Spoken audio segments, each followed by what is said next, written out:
तो कैसे हैं बच्चा लोग आप? बढ़िया, फर्स्ट क्लास, मजा आ रहा है। सॉल्यूशन चैप्टर हमने कर लिया। चलिए जी। तो अब जब सॉल्यूशन चैप्टर कर लिया है तो आज बारी है उसके कुछ इंपॉर्टेंट क्वेश्चंस देखने की। तो यहाँ आज फिलहाल मैं आपका टीचर लेकर आया हूँ चैप्टर 1 सॉल्यूशन से सीबीएसई 2023-24 के पेपर के लिए कुछ इंपॉर्टेंट क्वेश्चंस। ठीक है, तो शुरुआत करेंगे आज के पहले क्वेश्चन के साथ। और क्वेश्चन कहता है कि a solution is prepared by dissolving 10 gram of non-volatile solute, 10 gram of non-volatile solute in 200 gram of water. So it has a vapor pressure of 31.84 millimeters of mercury at 308 Kelvin. Now calculate the molar mass of the solute. हमें क्या करना है? जो हमारा unknown solute हमने 10 ग्राम dissolve किया था 200 gram water के अंदर, उसका हमें मोलर मास निकालना है। तो देखिए बेटा, इस तरह के क्वेश्चन को सॉल्व करने के लिए जब आपको दिया हो कि वेपर प्रेशर इतना है सॉल्यूशन का, तो जाहिर सी बात है यहां पर एक कॉलिगेटिव प्रॉपर्टी यूज हो रही होगी जिसका नाम है relative lowering in vapour pressure. तो अब एक काम करते हैं बेटा, एक काम करते हैं कि P naught minus P S upon P naught is equal to होता है x2। x2 माने mole fraction of the solute. x2 का मतलब क्या है? Mole fraction of solute. तो यहां पर जो पी नॉट है यानी कि ओरिजिनल वाटर का वेपर प्रेशर, तो vapour pressure of pure water, of pure water at 308 kelvin, ये कितना होता है? ये होता है 32.0 मिलीमीटर्स ऑफ मरकरी, 32 mmHg। ठीक है, तो जो यहां पर नहीं दिया है, जनरली सीबीएसई के क्वेश्चंस में गिवन होता है। सो 32 mmHg हमें ऑलरेडी अवेलेबल है कि प्योर वाटर का जो वेपर प्रेशर होगा वो इतना होगा 308 केल्विन पर। पीएस आपको दिया हुआ है कितना? 31.84 millimetres of mercury, 31.84 millimetres of mercury. x2 को हम n2 upon n1 plus n2 कर सकते हैं, बट क्योंकि हमारे पास डाइल्यूट सॉल्यूशन है, so instead of writing x2 we should be writing n2 by n1 here. क्या लिख रहे होंगे हम? n2 by n1। n2 क्या है? Number of moles of the solute divided by number of moles of solvent. चलिए, तो पहले n2 की बात कर लेते हैं। n2 मोल्स ऑफ सॉल्यूट कैसे निकलता है? Given mass upon molar mass. ठीक है, और जो n1 है वो भी क्या हो जाएगा? Given mass of water. कितने ग्राम पानी है? 200 ग्राम पानी आपने लिया, divided by molar mass of water कितना होता है? 18 ग्राम पर मोल, 18 ग्राम पर मोल। अब एक काम करते हैं, ये सारी वैल्यूज को उठाकर इस फॉर्मूले में रखते हैं। तो पी नॉट कितना है बेटा? पी नॉट है 32.0 माइनस प्रेशर ऑफ सॉल्यूशन कितना है? 31.84। ठीक है, डिवाइडेड बाय 32.0 बराबर हो जाएगा किसके? n2 अपॉन n1 के। n2 क्या है? Given mass of solute. Solute कितने ग्राम था? 10 gram, divided by molar mass of solute मुझे नहीं पता, तो मैं यहां लिख दूंगा m ऑफ सॉल्यूट मुझे नहीं पता, क्योंकि वही तो निकालना है, मोलर मास निकालना है। एंड डिवाइडेड बाय क्या हो जाएगा? 200 ग्राम डिवाइडेड बाय 18 ग्राम पर मोल। ठीक है, इस इक्वेशन को आप किसके लिए सॉल्व कर देंगे? मोलर मास ऑफ सॉल्यूट के लिए सॉल्व कर देंगे, तो आपका फाइनल आंसर आ जाएगा। ठीक है, देखो बेटा, क्वेश्चन को फिजिकल केमिस्ट्री के अंदर ना सबसे अच्छे तरीके से सॉल्व करने की जो टेक्निक है वो मैं आपको बता रहा हूं। क्या टेक्निक होती है? कि जो भी कुछ स्टेटमेंट दी हुई है उस स्टेटमेंट को आप पहले अपने लिए अपने फ्रेम ऑफ रेफरेंस से डिकोड कर लीजिए। ठीक है, जैसे मैंने करा कि भाई 10 ग्राम नॉन वोलाटाइल सॉल्यूट दिया था, 200 ग्राम पानी था, वेपर प्रेशर सॉल्यूशन का इतना हुआ, तो सॉल्यूट डालने के बाद वेपर प्रेशर घट रहा है, मोलर मास मुझे निकालना था। तो मेरे दिमाग में ना अचानक से एक चीज आई कि यार ये तो कॉलिगेटिव प्रॉपर्टी का क्वेश्चन है ना, कॉलिगेटिव प्रॉपर्टी का क्वेश्चन है। और कॉलिगेटिव प्रॉपर्टी क्या कहती है? कि P naught minus P S upon P naught is equal to n2 by n1। तो फाइनल यहां से हम एक पूरा फॉर्मूले में वैल्यू पुट करके answer molar mass of solute निकाल सकते हैं। तो पहला क्वेश्चन क्लियर हुआ? सबको क्लियर हुआ? जल्दी बताओ, है ना? आगे चले।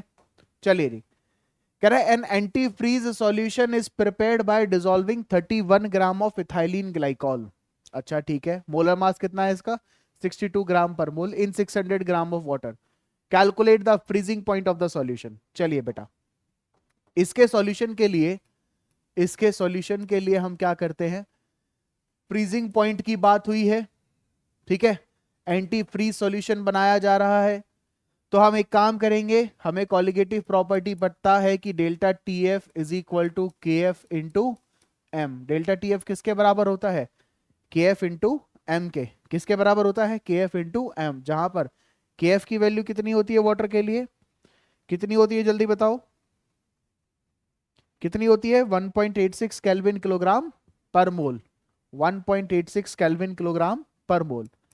तो K f of water is equal to 1.86 kelvin kilogram per mole. तो अब क्या करेंगे, delta T F is equal to 1.86 into molality को अगर हम यहां ओपन करें तो करेंगे W2 by M2 into 1000 by W1, जहां पर W2 का मतलब क्या है, given mass of solute, given mass of solute. M2 का मतलब क्या है, molar mass of solute, molar mass of solute. M2 का मतलब क्या है, मोलर मास ऑफ सॉल्यूट, ठीक है। और W1 का मतलब क्या है, given mass of solvent, given mass of solvent. चलो अब एक काम करते हैं, इस इक्वेशन में फटाफट से हम वैल्यूज पुट करेंगे कि भाई delta T F is equal to 1.86 multiply by W2 by M2। Given mass of solute कितना है 31 ग्राम आप ले रहे हैं, 62 ग्राम पर मोल उसका मोलर मास आपको दिया गया है, इंटू 1000 बाय W1, कितने ग्राम पानी में मिलाया है आपने, 600 ग्राम पानी में मिलाया है। तो यहां से आप डेल्टा टी एफ की एक वैल्यू निकाल लेंगे, डेल्टा टी एफ की एक वैल्यू निकाल लेंगे, ठीक है। जैसे ही डेल्टा टी एफ की वैल्यू आएगी, आपको पढ़ा है आपने कि डेल्टा टी एफ किसके बराबर होता है, डिप्रेशन इन फ्रीजिंग पॉइंट किसके बराबर होता है, जल्दी से बताओ, डिप्रेशन इन फ्रीजिंग पॉइंट किसके बराबर होता है, किसके बराबर होना चाहिए, T F minus T f not होता है कि T f not minus T F होता है, हाँ जल्दी से बताओ, किसका, सॉल्वेंट का फ्रीजिंग पॉइंट ज्यादा होता है या सॉल्वेंट का फ्रीजिंग पॉइंट ज्यादा होता है, बोलो, सॉल्यूशन का ज्यादा होता है। तो T F minus T f not कहना चाहिए ना हमें, हाँ बिल्कुल सही कमेंट किया है, T F minus T f not कहना चाहिए। अब एक बात मुझे बताओ, अगर तुम्हें फ्रीजिंग पॉइंट ऑफ सॉल्यूशन पूछा है, यानी कि तुमसे टी एफ पूछा है, तो डेल्टा टी एफ तो आ गया, तो तुम एक काम कर लो, इस माइनस टी एफ नॉट को इधर ले जाओ, तो ये बन जाएगा टी एफ, क्या पूछा है, फ्रीजिंग पॉइंट ऑफ सॉल्यूशन पूछा है ना, हाँ ये पूछा है, तो माइनस टी एफ नॉट को उधर ले जाओ यार। तो delta T f plus T f naught is equal to T f, freezing point of solution. और डेल्टा टी एफ नॉट ये तो यहां से आपने निकाल दिया, डेल्टा टी एफ तो यहां से आ गई वैल्यू, और ये जो टी एफ नॉट है ये कहां से आएगा, freezing point of pure water कितना होता है, 0 डिग्री सेल्सियस, क्योंकि यहाँ आप केल्विन में बात कर रहे हैं, तो यहाँ आप टी एफ नॉट की जो वैल्यू लेंगे वो कितनी लेंगे, 273.15 केल्विन, 273.15 केल्विन। प्योर वाटर की बात हुई है तो 273.15 केल्विन आपका यहां से क्या आ जाएगा, टीएफ आ जाएगा, फ्रीजिंग पॉइंट ऑफ सॉल्यूशन। वही आपका सवाल था कि calculate the freezing point of solution, ठीक है, फ्रीजिंग पॉइंट निकालना था सॉल्यूशन का, तो यहां पर आपका ये सॉल्यूशन का फ्रीजिंग पॉइंट टीएफ होगा, जो कि delta TF plus TF not के बराबर है। डेल्टा टीएफ आपने यहां से कैलकुलेट कर लिया, टीएफ नॉट आपका 273.15 होता है, ऐड कर देंगे दोनों वैल्यूज को, टीएफ पता लग जाएगा। चलिए जी, एक बड़ा अच्छा सा क्वेश्चन है, बड़ा ही फेमस क्वेश्चन है ये सीबीएसई का। कहता है when 2.56 gram of sulphur was dissolved in 100 gram of CS2 carbon disulphide, the freezing point lowered by 0.383 kelvin, calculate the formula of sulphur. Kf दिया है CS2 का 3.83 kelvin kilogram per mole, and atomic mass दिया है sulphur का 32 ग्राम पर मोल। चलिए करके देखते हैं क्या है फ्रीजिंग पॉइंट। अच्छा, तो फ्रीजिंग पॉइंट का मतलब क्या हुआ, कौन सा colligative property, depression in freezing point. कैसे लिखते हैं कि delta T F is equal to K F multiply by molality, है ना। तो अब एक काम करते हैं, delta T F is equal to K F multiply by W2/m2 into 1000/W1, ऐसे सॉल्व कर लेते हैं। ठीक है, चलो। तो freezing point lowered by 0.383 kelvin, ये आपको डेल्टा टीएफ की वैल्यू दी है 0.383 केल्विन बराबर केएफ। केएफ कितना है कार्बन डाइसल्फाइड का, 3.83 केल्विन दिया है बेटा, 3.83 kelvin multiply by W2 given mass of sulphur, कितना सल्फर डिसॉल्व किया गया है 2.56, 2.56 divided by molar mass of sulphur. Molar mass नहीं पता, क्योंकि हमें जब फॉर्मूला ऑफ सल्फर का निकालना है SX, तो ये मुझे X पता चलेगा तभी तो मैं X इंटू एटॉमिक मास करके, X इंटू एटॉमिक मास करके क्या निकाल पाऊंगा, इसका मोलर मास निकाल पाऊंगा, मोलर मास। ठीक है, तो अभी मुझे क्या करना है, मुझे X की वैल्यू पता करनी है, तो फॉर्मूला ऑफ सल्फर पता करना है। तो मोलर मास मुझे नहीं पता M2, तो मैं इसको M2 लिख देता हूं मल्टीप्लाई बाय 1000/W1। तो W1 कितना है, कितने ग्राम का कार्बन डाइसल्फाइड लिया आपने, 100 ग्राम। तो ये 100, ये 1000/100 हो गया। यहां से आप M2 निकाल सकते हैं बेटा, M2 निकाल सकते हैं। मोलिकुलर मास ऑफ सल्फर कितना आएगा 256 ग्राम पर मोल, 256 ग्राम पर मोल आ गया। अब सुनिए जरा, आपसे पूछा कि फॉर्मूला ऑफ सल्फर बताइए, क्या बताना है, फॉर्मूला ऑफ सल्फर बताना है। तो क्योंकि मोलर मास को अगर मैं एटॉमिक मास से डिवाइड कर दूं तो क्या आ जाना चाहिए, x की वैल्यू ये रही ना, Sx is equal to x into atomic mass, molar mass is equal to x into atomic mass था। ठीक है, तो मोलर मास कितना है 256 और एटॉमिक मास कितना है 32 ग्राम पर मोल। अब हमें क्या करना है, x पता कर लेना है। तो ये आई थिंक 8 टाइम्स जा रहा है, पूरा पूरा कितने टाइम्स जा रहा है, 8 टाइम्स जा रहा है। तो x की वैल्यू कितनी मिल गई, x की वैल्यू मिल गई 8। इसीलिए फॉर्मूला जो Sx का बना, x की जगह आप लिख देंगे 8, तो S8 आपका फॉर्मूला बना। ठीक है, S8 आपका फॉर्मूला बन गया।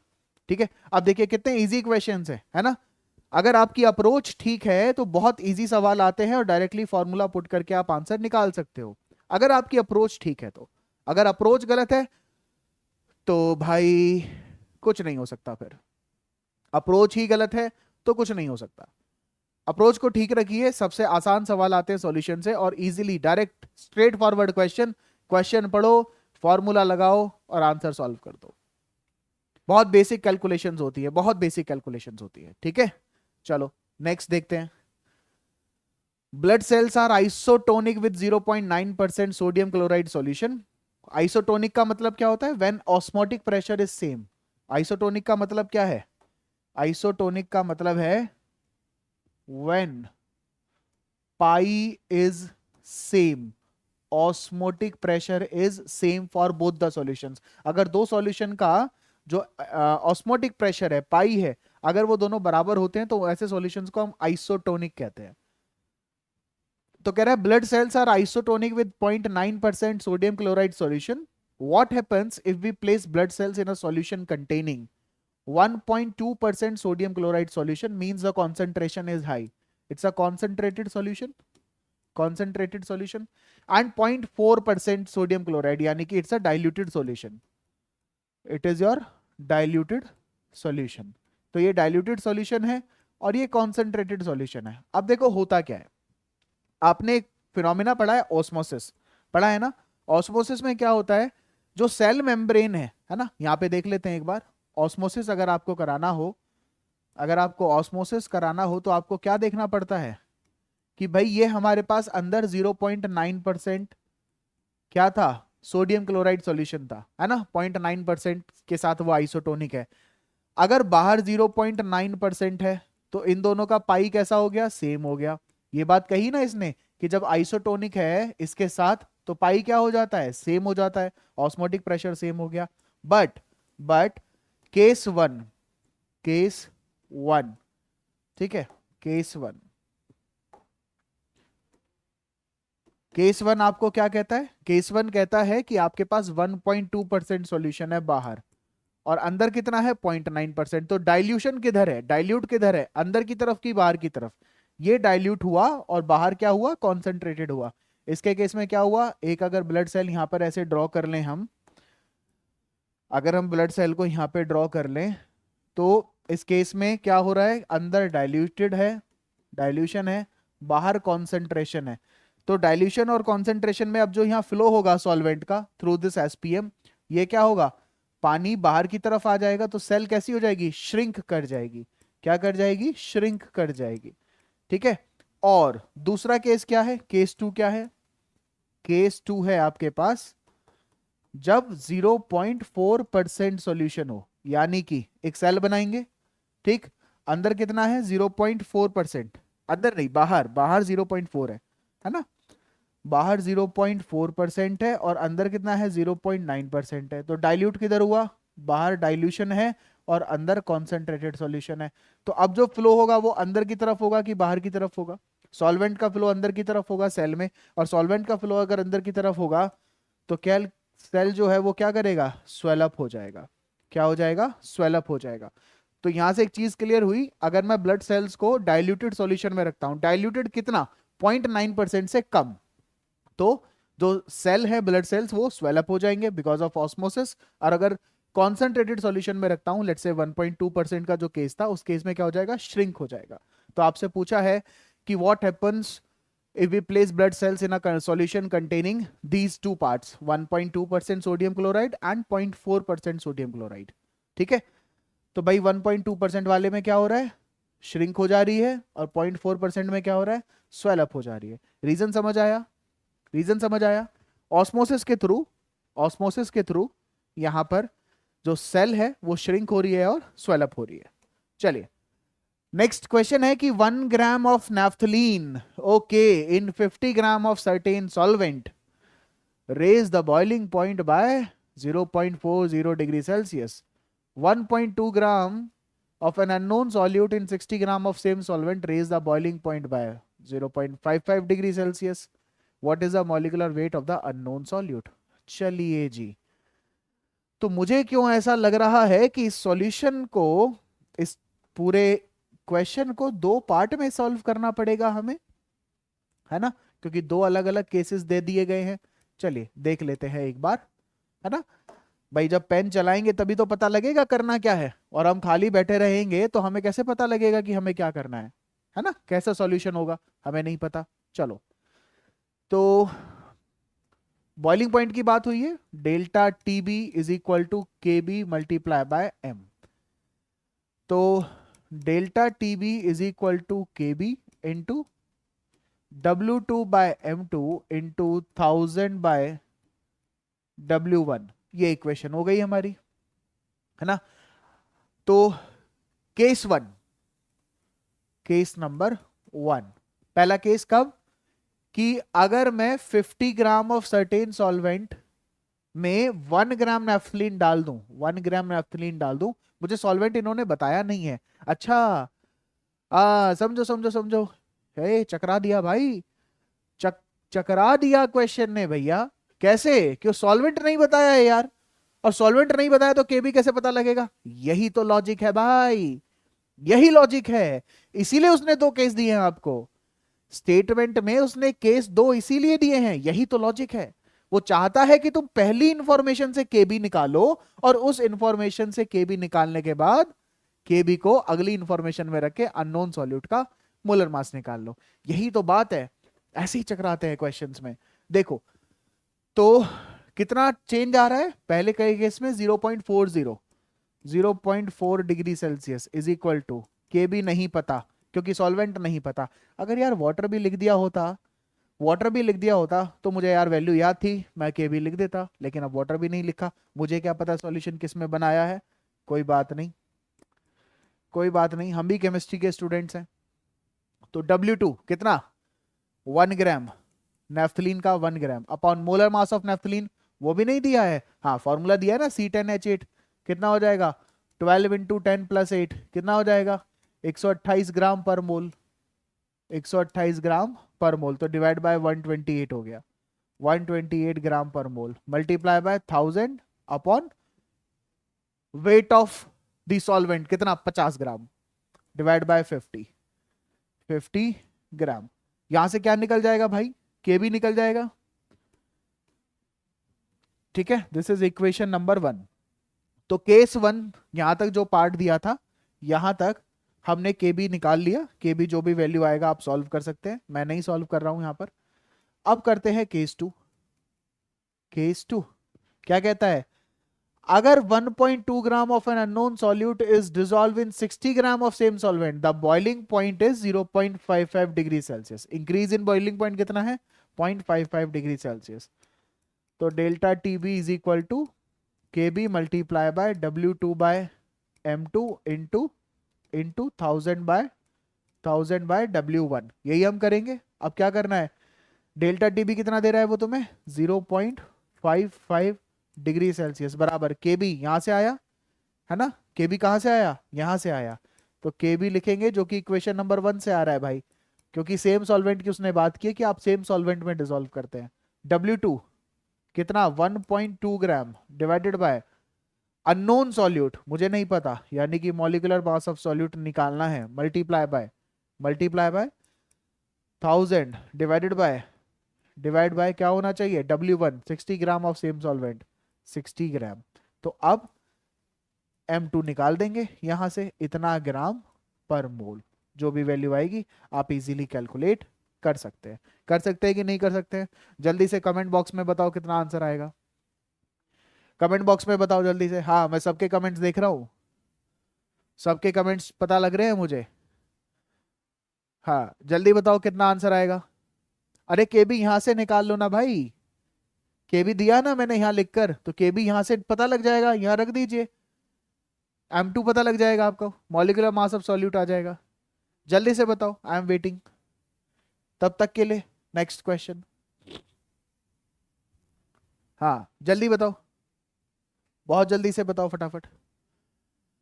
चलिए जी, कह रहा है a 10 gram mixture of urea and glucose present in 250 ml solution shows the osmotic pressure of 7.4 atm at 27 degree Celsius, calculate the composition of the mixture. बहुत बढ़िया सवाल, बहुत ही बढ़िया सवाल।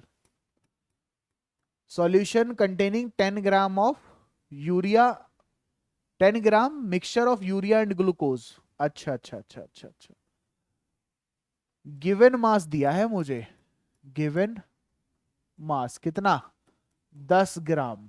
अब इस 10 ग्राम में कौन कौन प्रेजेंट है, यूरिया भी प्रेजेंट है, और कौन प्रेजेंट है ग्लूकोज भी प्रेजेंट है, यूरिया भी प्रेजेंट है और ग्लूकोज भी प्रेजेंट है, लेकिन कितना कितना प्रेजेंट है ये नहीं पता।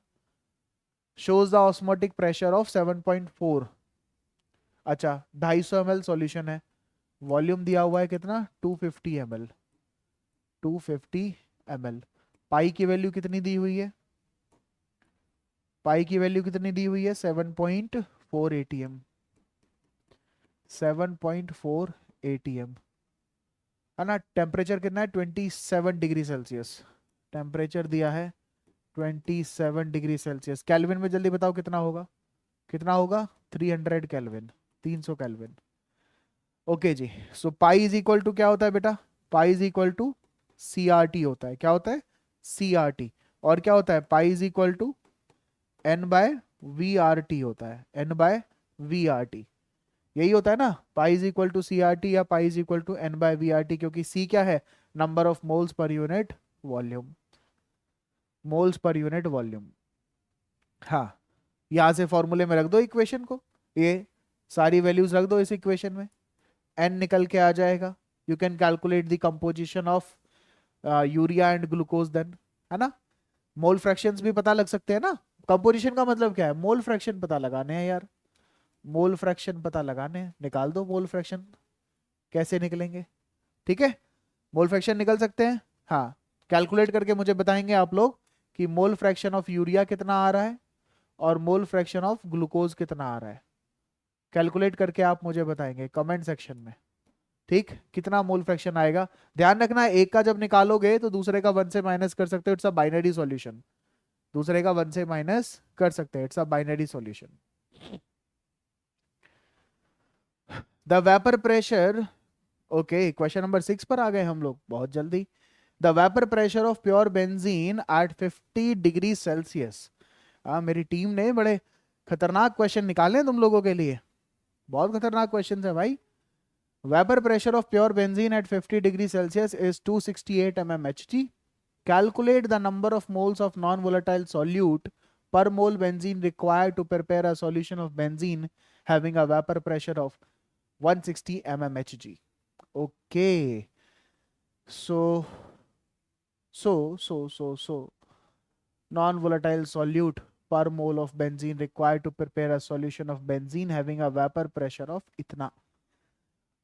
रॉल्स लॉ का क्वेश्चन मुझे लग रहा है, मुझे रॉल्स लॉ का क्वेश्चन लग रहा है। आप लोगों को क्या लग रहा है बताएं।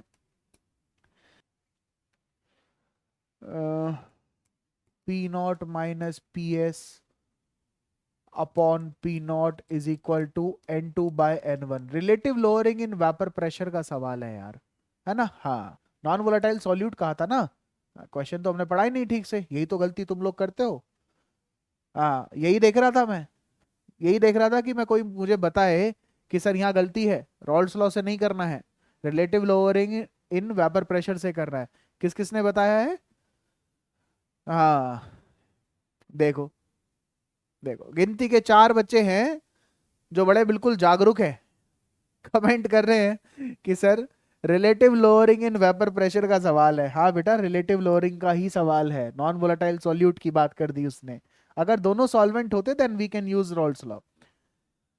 तो प्योर बेंजीन का 268 minus vapour pressure of solution कितना हो जाना चाहिए 160 डिवाइडेड बाय कितना होगा 268 बराबर कितना हो जाएगा N2/N1। N2 moles of solute, N2 नहीं पता, N1 कितना है, N1 क्या है मोल्स ऑफ सॉल्वेंट। कहाँ है सॉल्वेंट, पर मोल ऑफ बेंजीन निकालना है ना, पर मोल। तो 1 मोल ले लेते हैं, यहाँ पर 1 ले लेते हैं, पर मोल ऑफ बेंजीन निकलवाया है, N1 हमारा 1 ले लेते हैं। तो जरा बताएंगे यहाँ से N2 हमें कितना आएगा, N2 हमें कितना आएगा, कितने मोल्स हमें चाहिए नॉन वोलेटाइल सॉल्यूट के, सो दैट पर मोल बेंजीन हम उसका एक सॉल्यूशन बना सकें, सो दैट उस सॉल्यूशन का वेपर प्रेशर 160 mmHg हो जाए। जल्दी से आंसर कैलकुलेट करके मुझे बताइए। I am waiting for the right answer. 1 minute दे रहा हूं, जल्दी कैलकुलेशन करो। हाँ बेटा, बोर्ड आ रहे हैं, मस्ती नहीं। खैर चलो, मस्ती रुकनी नहीं चाहिए। हाँ, मस्ती रुकनी नहीं चाहिए। फटाफट से मुझे बताओ कितनी वैल्यू आ रही है। बहुत बढ़िया, बहुत ही बढ़िया। चलिए नेक्स्ट क्वेश्चन पर चलते हैं कि benzene and toluene form an ideal solution. Ideal solution बना रहे हैं बेंजीन एंड टॉलीन। अब आएगा Raoult's law. The vapour pressure of benzene and toluene are 75 mmHg and 22 mmHg respectively at 20 degree centigrade. If the mole fraction of benzene in vapor phase is 0.63, calculate the vapor pressure of the mixture। यार ये question है, ये question है, और मैं hint दे रहा हूँ, सिर्फ हिंट दे रहा हूँ। अगर सारे क्वेश्चन मैं ही सॉल्व करूंगा तो तुम क्या करोगे, तुम खाली थोड़ी ना नेटफ्लिक्स की तरह चिल करने बैठे हो। पी टी बराबर P naught A x A plus P not B x B, है ना। एक तरफ बेंजीन और एक तरफ टॉलिन मान लेते हैं। तो भैया टोटल वेपर प्रेशर बराबर P not B into X B, benzene का वेपर प्रेशर मल्टीप्लाई बाय उसका कंपोजिशन यानी कि mole fraction, plus P not of T multiply by X T, toluene का vapour pressure into X T. ठीक है, अब जल्दी से मुझे कैलकुलेशन करके बताओ इसके बेसिस पर क्या आना चाहिए। दोनों वैल्यू हमें दी हुई हैं। वेपर फेज में 0.63 की कंपोजिशन है बेंजीन की वेपर फेज में, यानी कि Y B is equal to क्या होता है pressure of B divided by P total, pressure of B divided by P total, है ना। वाई बी क्या होता है pressure of B divided by P total.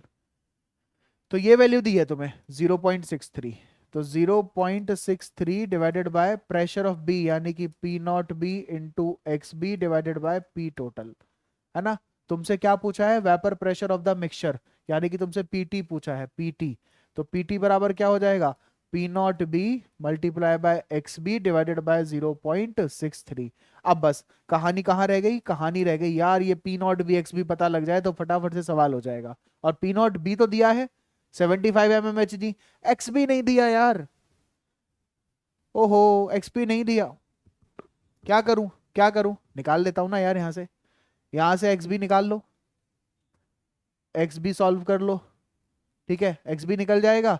बस एक्स बी निकालते ही पी नॉट बी कितना दिया है, पी नॉट बी कितना दिया है 75 मल्टीप्लाई बाय एक्स बी आ जाएगा, डिवाइड कर देंगे 0.63 से, क्या मिलेगा, PT total vapour pressure of the mixture, वही तो पूछा था, वही पूछा था, है ना।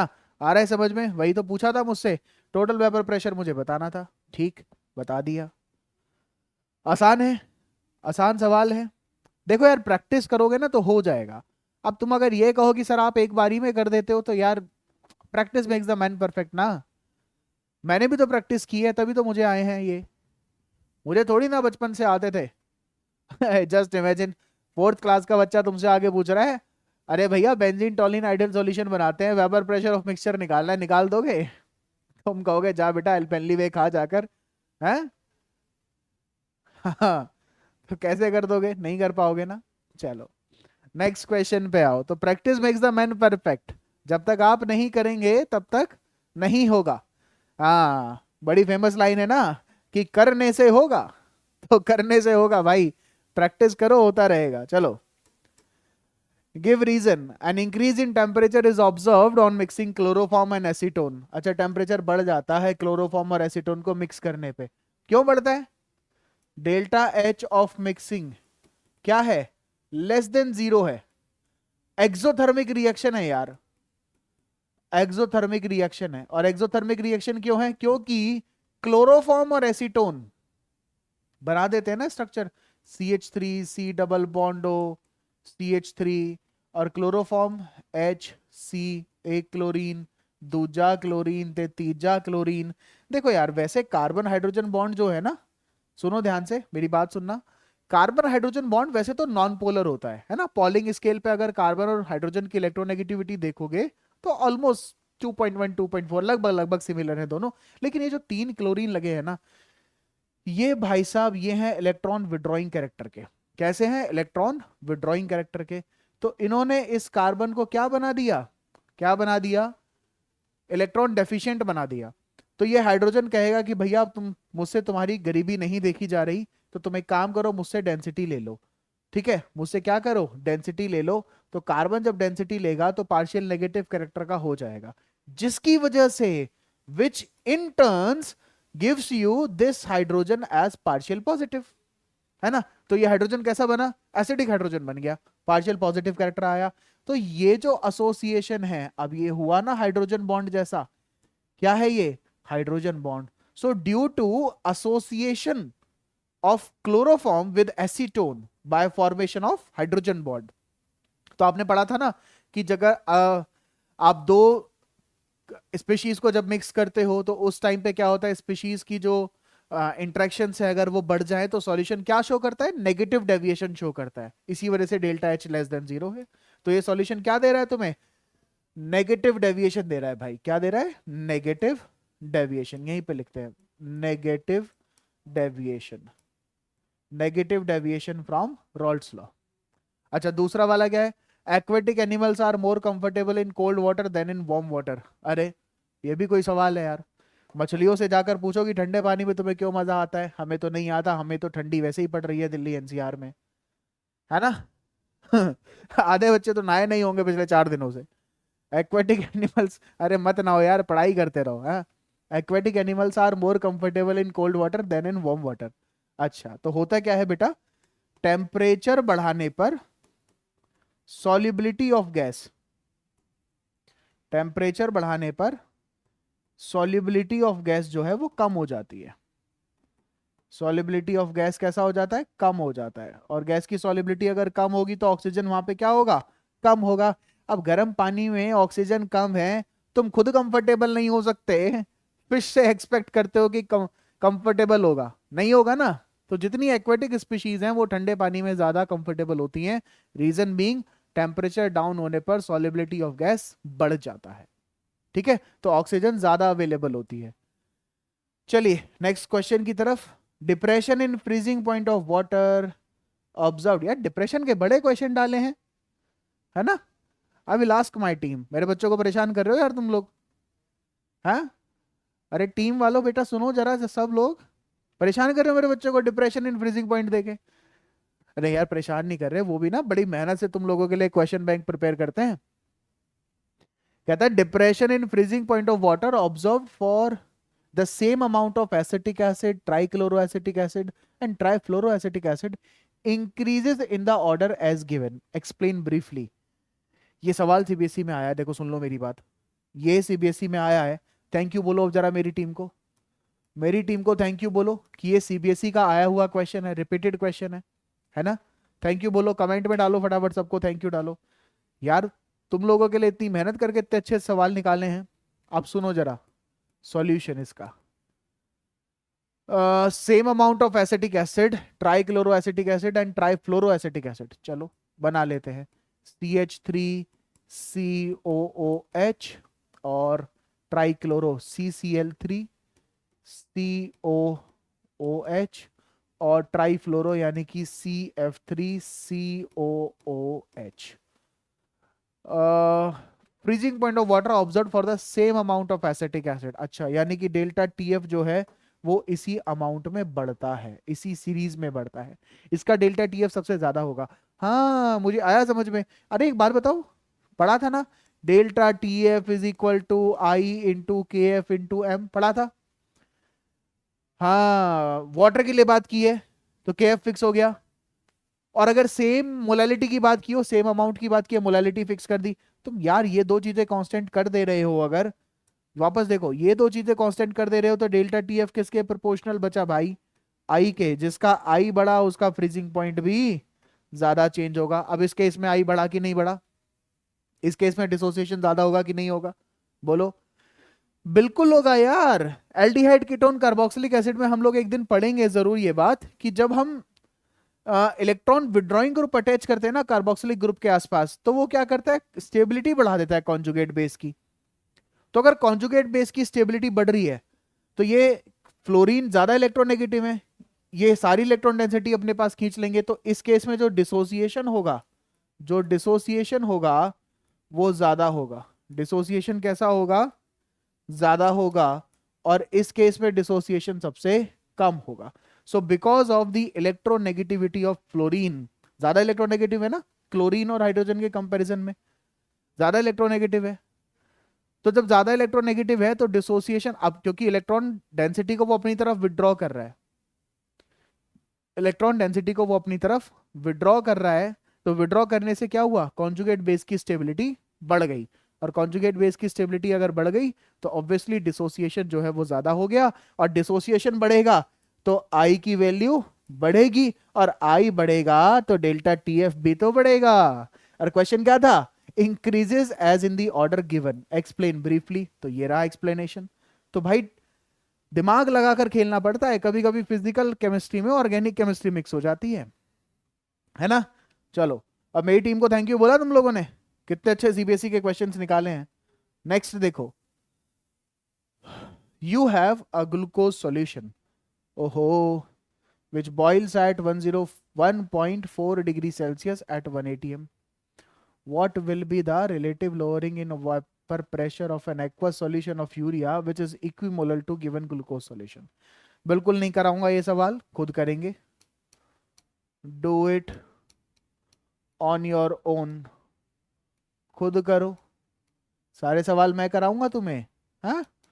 अगर सारे सवाल मैं ही कराऊंगा तो तुम क्या करोगे, तुम खाली रजाई में बैठोगे?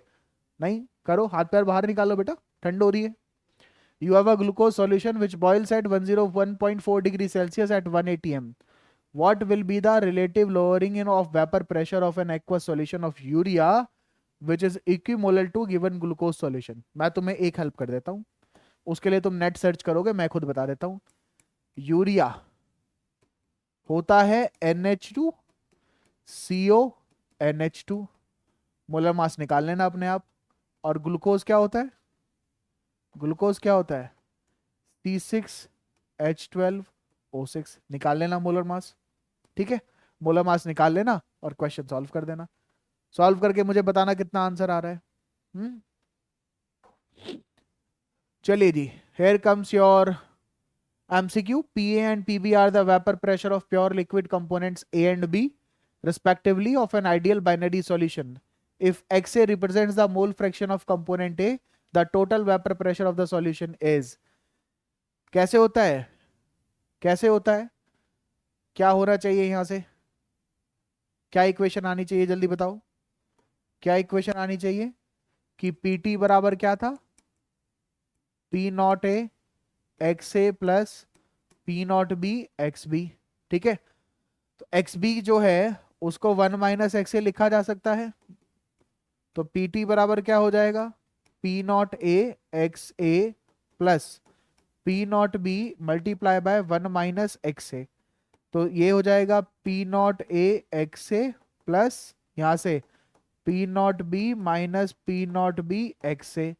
XA कॉमन लेकर इधर आ जाओ, यहां से बाहर निकाल दो XA को। तो क्या होगा? XA बाहर निकाला, क्या बचा? क्या बचा? P0A माइनस P0B, है ना? P0A minus P0B plus plus कितना बचा? P0B plus P0B is equal to किसके है? PT के, टोटल वेपर प्रेशर। तो अब देखो जरा, ढूंढो कहाँ कौन सी इक्वेशन ठीक है। PB P0B, ठीक है, P0B plus XA PA minus PB। Option D is the right answer. Option D is the right answer. D correct है बेटा। ये नॉट मान लीजिएगा, नॉट नहीं लगाया है यहाँ पर, है ना, नॉट मान लीजिएगा। तो option D is the right answer. चलो नेक्स्ट पे चलो फटाफट। Dipole induced dipole interactions are present in which of the following pairs. हाँ, सारे क्वेश्चन मैं ही कर रहा हूँ, खुद भी कर लो। So do it on your own, अपने आप करिए इस सवाल को। बताइए कमेंट सेक्शन में क्या आंसर होना चाहिए। क्वेश्चन नंबर 12 का ABCD। Dipole induced dipole interactions पूछा है, किस पेयर में होंगी?